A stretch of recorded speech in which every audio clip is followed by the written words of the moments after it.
The camera holds on a moment frozen in time.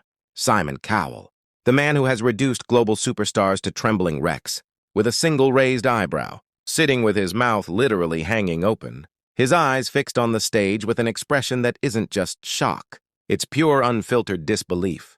The entire Pilipinas Got Talent 2025 theater is on its feet. But nobody is cheering. They're all too busy crying, too busy processing what they've just witnessed, too busy grappling with the revelation that has just detonated.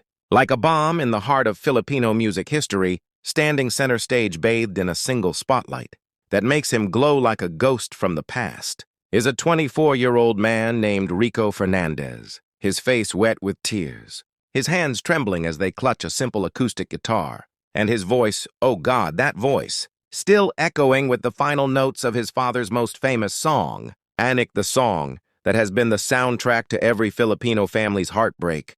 For 5 decades, the song that has healed generational wounds. The song that until 5 minutes ago, nobody knew Freddie Aguilar had a secret son to sing it back to him.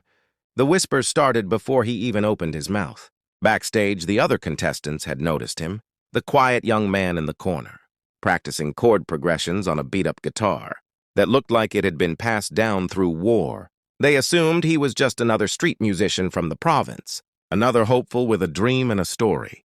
He'd barely spoken during the pre-show interviews, giving his name simply as Rico Fernandez from Davao City, occupation musician and teacher. No mention of the legend, no attempt to trade on the name that would have guaranteed him a golden ticket, just a soft-spoken man with his father's eyes, his father's jawline, his father's hands, though nobody made the connection until he started singing. Even the judges, seasoned veterans, who have seen every gimmick and tear-jerker story in the book, had no idea what was coming.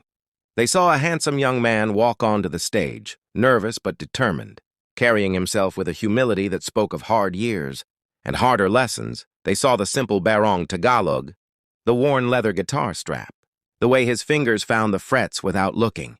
They saw a talented singer. They did not see Freddie Aguilar's son. The build-up was agonizingly slow.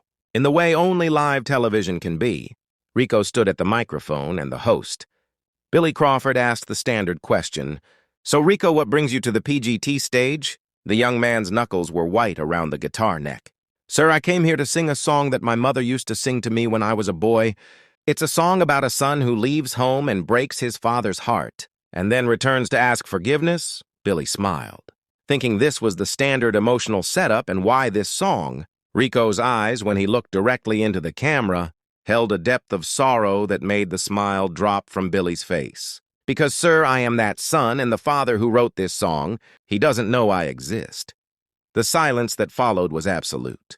You could hear the air conditioning hum. You could hear the faint scuff of shoes on the wooden stage. You could hear the collective intake of breath from 1,000 people who suddenly understood they were about to witness something that would be talked about for generations.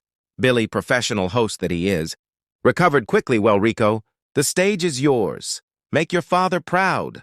The words hung in the air, ironic and heavy because Freddie Aguilar wasn't in the audience. He wasn't a judge. He was presumably at home, unaware that his greatest song was about to be sung back to him by a son he'd never met. Rico sat on the stool they provided, adjusted the microphone, and began to play. The first notes of Anak are iconic. Any Filipino alive knows them by heart, can hum them in their sleep, has cried to them at least once in their life. But hearing them played by these hands in this moment, with this story hanging over them like a storm cloud, they sounded different. They sounded like confession. They sounded like absolution. They sounded like a son speaking to a father. Across the chasm of 40 years of secrets, Rico's voice, when it came, was not what anyone expected.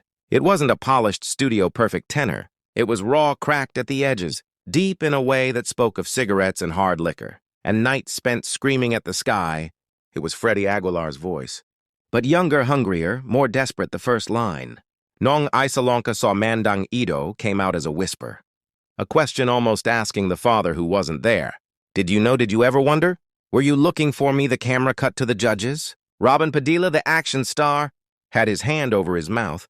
Eyes wide, Angel Locsin was already crying, delicate tears streaming down her face. Vice Ganda, usually the comic relief, was leaning forward with an expression of such seriousness it looked foreign on his features, and Simon Cowell, The special guest judge for the World Talent special episode had gone completely still. This was a man who had judged every major talent show in the world, who had seen prodigies and prodigal sons, who thought he'd become immune to surprise. But he was not immune to this. He was not immune to the way Rico's voice seemed to contain multitudes, the voice of a father who wrote the song, and the voice of a son who lived it. Simon's jaw was clenched so tight it must have hurt, and his eyes were fixed on Rico's hands, on the guitar on the way. They moved with a familiarity that was uncanny, on the small mole on his left cheek. That was in the exact same spot as Freddie Aguilar's. The second verse built an intensity. Rico's voice grew stronger, more certain, as if the act of singing was giving him courage he didn't know he had. The words about hurting his parents hit differently when you knew the subtext. This wasn't just a performance, it was a confession, an apology delivered in the only language that could contain it. The audience was spellbound. People held hands. Strangers wept on each other's shoulders. A woman in the front row held up a phone, showing a video call to someone, and on the screen was an older woman. Rico's mother, presumably crying so hard her whole body shook. The camera caught it and the director, sensing the moment, put it on the big screen behind Rico. The young singer saw it, faltered for half a beat, but then sang even harder, his voice gaining a power that came from somewhere beyond technique, beyond training, beyond anything that could be taught in a music school. But the real shock came mid-song during the bridge, where the song transitions from confession to redemption. Rico stopped playing, just stopped. His hands frozen on the strings and looked directly at Simon Cowell. "Sir," he said, his voice clear and strong, now not singing. "But speaking, my mother met Freddie Aguilera in 1999. She was a waitress at a small bar in Davao. He was traveling, performing, finding himself after his divorce. 1 month of love, 1 night of passion, and she never told him because she didn't want to trap him, didn't want to be another obligation. She raised me alone. I didn't know who my father was until I was 18, and found a box of letters, a guitar pick with his initials and a photograph of them together. I chose not to reach out because I wanted to make it on my own. I wanted him to hear my voice and know it's his blood singing. That's why I'm here." The words landed like a physical blow. Simon Cowell actually staggered back in his chair, his hand flying to his chest. "Good God," he whispered, and the microphone caught it, broadcast it to the world. The other judges were staring at each other, at Rico, at Simon. Trying to process, Vice Ganda wiped tears with both hands. His makeup-smudging angel Locsin had her head in her hands. Robin Padilla stood up, walked to the edge of the judges' table, and in a move that broke protocol, addressed the contestant directly. "Rico, you are your father's son, not just in blood, but in soul." He would be so proud. Rico just nodded, tears streaming now, and without being prompted, without waiting for the judges to vote or the audience to calm down, he finished the song, the final lines. "Na gayon ang pagkakataon, iwawasto ang pagkakamali," came out as a declaration, a promise, a son telling his father that now was the time to right the wrongs, to heal the wounds, to come home. His voice soared on the final note, pure and clear and impossibly high, held it for what felt like forever, and then let it die away naturally. The guitar string vibrating into silence that swallowed the entire theater whole. For a full 10 seconds, nobody moved. Nobody breathed. Then Simon Cowell stood, his hands trembling so visibly that even the camera operators noticed. And he did something he has only done 3 times in his entire career. He walked onto the stage before the judges had voted, before the results were announced, before anything official had happened. He walked to Rico, put both hands on the young man's shoulders, and said, "I have judged over 20,000 performers in my life. I have heard voices that could shatter glass, and stories that could break stone, but I have never witnessed a moment of such raw, pure, devastating truth. Freddie Aguilar is not just a national treasure in the Philippines. He is a global icon, and you, Rico Fernandez, are his greatest composition." The audience erupted, but Simon wasn't done. He turned to the other judges, to the cameras, to the world watching. "We came here to judge talent, but talent is just a word. What Rico just gave us was his soul, and in my capacity as a guest judge, I am not going to press a buzzer. I'm going to ask Rico Fernandez if he would allow me to fly Freddie Aguilar here for the semifinals, so a father can hear his son sing his song, so a family can be whole. So The world can witness what happens when music becomes flesh and blood. Rico's knees buckled. He literally fell to the stage, the guitar clattering beside him, and sobbed into his hands. His mother on the video call was screaming with joy. Lola Corazon was praying in Spanish, and Amara had rushed the stage to hold her brother. The chaos was beautiful, perfect. Exactly what television was invented to capture.